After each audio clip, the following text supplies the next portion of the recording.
I mean, Garrett Crochet, if that doesn't excite you for the upcoming season, I don't know what does. You know, he was picked up in the offseason, a 5-player deal. Red Sox sending 4 prospects to Chicago. Kyle Teal, the headliner in that deal. But the real headliner for Red Sox fans is the lefty, Garrett Crochet, who is here as part of 2025 Fenway Fest and wearing a Red Sox jersey officially for the first time. Craig Breslow, Sam Kennedy gave it to you. How's it feel to be here? Yeah, it's exciting. You know, kind of getting the lay of the land before the season hits in full force is it's nice to get your feet under you, meet the guys before we officially get to work. When we were all at the winter meetings down in Dallas, it had been pretty quiet. It was the Juan Soto Monday, right? And then it was the Max Fried Tuesday. And then it kind of became the Garrett Crochet Wednesday. It was pretty cool. Take us through the evolution of it all from your end, when you heard about it, your reaction to it being the Red Sox. First time you've been through something like this, what was it like? Yeah, it was, going back to last trade deadline, it was something that I've kind of been expecting. The writing was on the wall, so to speak. And I remember right when the offseason hit, me and my wife were having the conversation of teams that could possibly be in the mix. And the one that jumped out to me was the Red Sox. And it was something that we were hoping for, the idea of coming to Boston to a young team that's up and coming, and the city of Boston itself would be a great place to live. So this was number one on our list, and we're just glad it worked out. Today, and really the last couple of days, right, you guys have been in town making some appearances and getting together. What's it like to be around the team really for the first time, right? You guys, the 2025 Red Sox, are here together for the first time. I'm sure you know a lot of guys from playing against them. What's it been like to sort of spend a little time with them? Yeah, it's great to lay the groundwork. A couple of guys, obviously, I played with over in Chicago, and Giolito and Romy, and Liam as well. So it's been nice to kind of rekindle those friendships and make some new ones as well. Liam is a guy who you don't have to talk a whole lot to because he will do most of the talking, right? I mean, the energy just pops off the guy. Well, tell us a little about what you've got to know about him. Yeah, he's got a very vibrant personality. He's always been a guy that took to the leadership role, especially with myself when I was a rookie in 2021. So being able to rekindle the friendship with him so far has been great. Look forward to just, continuing to play alongside him. Lucas Giolito was really fired up when the news came out. He was telling us all how excited he was to have you. When you hear a veteran like that talk about you like that, what does it mean to you? Yeah, that's what I was going to say. I hold Giolito in a very high regard. When I got over to the White Sox, he was kind of the guy that I looked to. A lot of the young guys did. So for him to show that level of, I suppose, respect towards me is really special. Early interactions with Andrew Bailey, obviously Craig Breslow, a pitcher himself, right? Won a World Series here. What's it like to have that kind of brain trust, the sort of pitching group that they've put together? Justin Willard, the director of pitching, they've got what is considered one of the better pitching groups in baseball. What's it like to sort of roll up your sleeves and start to go to work with them? Right. It was definitely exciting thinking of the prospect of getting to work with those guys. When I originally was traded over, we already kind of started laying the groundwork for the season ahead, talking about different pitch usages and how we were going to, navigate through a little bit longer of a workload this upcoming season. So that's been great. Couldn't ask for anything better. Sox threw the fewest four-seamers in baseball last year. They're not telling you to scrap that, are they? No, that's my bread and butter. So I will continue to keep using that. Well, it's such an interesting arc, right? Your journey to the show, because the 2020 shut down minor league baseball, and you ultimately wind up sort of developing at the major league level. It's the strange, right? The lining up of the COVID year and the White Sox being a team that they sort of could afford that, let you develop. What was it like for you? Because that's a lot being put on a young pitcher's plate, right? You're going to start doing this right at the major league against the best hitters in the game. Sort of, how did you handle that? And was it a lot at the very beginning, or was it something that you just got fired up and got to? Yeah, it was a challenge for sure, but one where you kind of grab the bull by the horns, or else he's going to run you over. So I enjoyed my time, getting the chance to develop at the big league level. I felt like it was something that I was ready for at the time, and I feel like I kind of showed that my rookie year.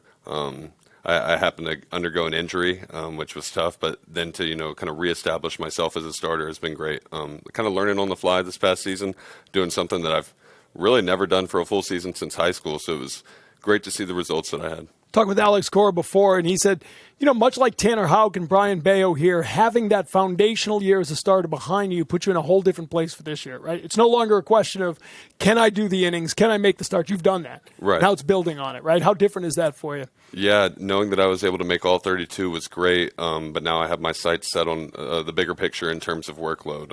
I'd like to be a guy someday that throws 200 innings, whether that's this upcoming season or the following one, who's to say. But that's the kind of guy that I view myself as. Do you tinker with the pitch mix a lot? Do you tinker with grips? Like, how do you change year to year? Or is it just sort of what you do and learning more sequencing and how to change that? Yeah, this offseason is the first year that I'm not completely reworking my arsenal. Now that I established the cutter and found the sinker at the end of the year, I feel like that trio of fastballs is going to kind of be my namesake, so to speak. I look forward to just incorporating the three of those and then sprinkling in the sweeper and the changeup as well. The reports on the sinker were really good because it kind of finished that off, right? Like you said, it gives you three fastballs. How challenging is that to sort of like, I'm going to bring this out in a game now. We're going to let this go and see what it does. How tough is that? And it wasn't something that I even developed in catch play until mid-August. Or maybe early August, so I used it in a couple games sparingly then, but it really wasn't until September that I felt confident with the shape of it and was able to work it into games like the game that sticks out to me is the Padres game. I think that was my second to last start. And it was the first game where I really felt confident throwing it. Was getting great results with it. I know the numbers are great. The sample size was small, but I'd like to carry that over into this upcoming season. When you dust out something new at spring training, there's kind of it's going to be different when you add a couple decks and I go up into the fact that you got those couple of starts where you felt good about it. How much more confidence does that give you in the pitch coming into this year? Yeah, a ton. Obviously, now that teams know that I have it, they'll have a chance to adjust to it, but that's part of the game. For me, it was a pitch that I intend on protecting my cutter and my four seam. The cutter did it well for my four seam, but then I didn't really have anything to fall back on to protect the cutter itself. So I think that when you have fastballs going all directions, it'll be very beneficial for my game. Let's talk a little about Boston. What do you know of Fenway, the fans, the history? Like, what are you excited about to be part of this? Yeah, I'm excited to have these guys on my side. Coming here as a visitor, it was a challenge. It was one that you looked forward to being on the opposing team, but at the same time, it's not something that you can overlook. The fans are diehards here, and I love and respect that. Just happy to have them rooting for me. And the home clubhouse is a very different experience than the road clubhouse here. That's very true. I like that because, we've talked about, like, I'm old enough, I did the old Yankee Stadium, Yeah. There's a certain extent that you lose a little of the intimidation with the new ballparks, right? They're all palaces, right? The visitors clubhouse is gorgeous. Not here. Like, you come out of that clubhouse and look around at Fenway. For a young player, pitcher, it can be a little intimidating still. Yeah. There's an element of grit over there, but it's nothing that you can't overlook as a player. It's a historical place, so it's somewhere that you're proud to be, regardless of the amenities. A lot of lefties have looked over that right shoulder and said, "Man, that wall's close." Have you stood on the mound? Well, you've stood on the mound, obviously, but thinking about making a lot of starts here, does that wall? Do you just have to? It's not even there. I'm just going to go about my business like I was playing in a canyon. Yeah, it's close, but it's tall, so hopefully the two could even out. I've pitched here before. I've given up home runs here before. I've also had balls hit off the wall that might be home runs elsewhere. So I think it's something that kind of evens out over time. Hopefully we can keep the ball in the park, though. Got to ask if fans are excited that you're here, obviously. 25 years old, you got a lot of baseball ahead of you. Has there been any talk of an extension yet, or where do you sort of handle that business part of it? Yeah, it's Boston's a place that, I would love to be long-term.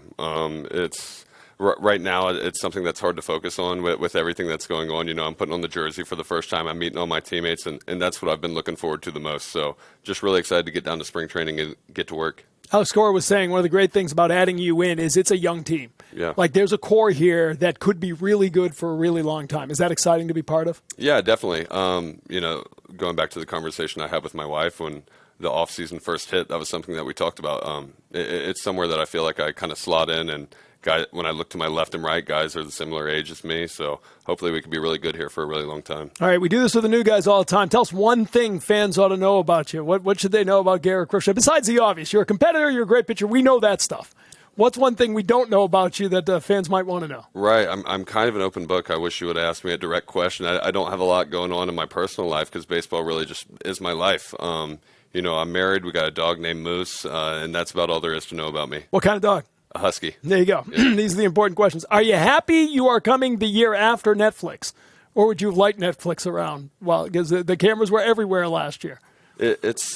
Boston's a big market in itself. There's cameras everywhere regardless. I'm indifferent about it. I look forward to watching it, though.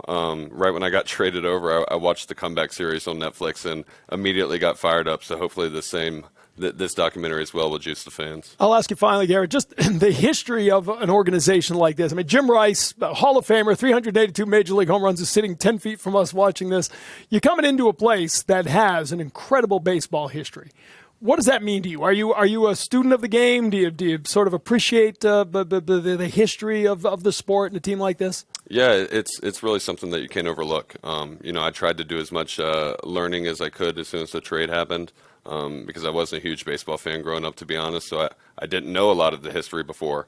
But yeah, to walk on these grounds and play in this park is going to be really special. And when you get down to spring training, there'll be a Pedro Martinez over there that just, those guys. And do you like to talk to veterans? Is that something you've always done, just pick their brains and learn things from them?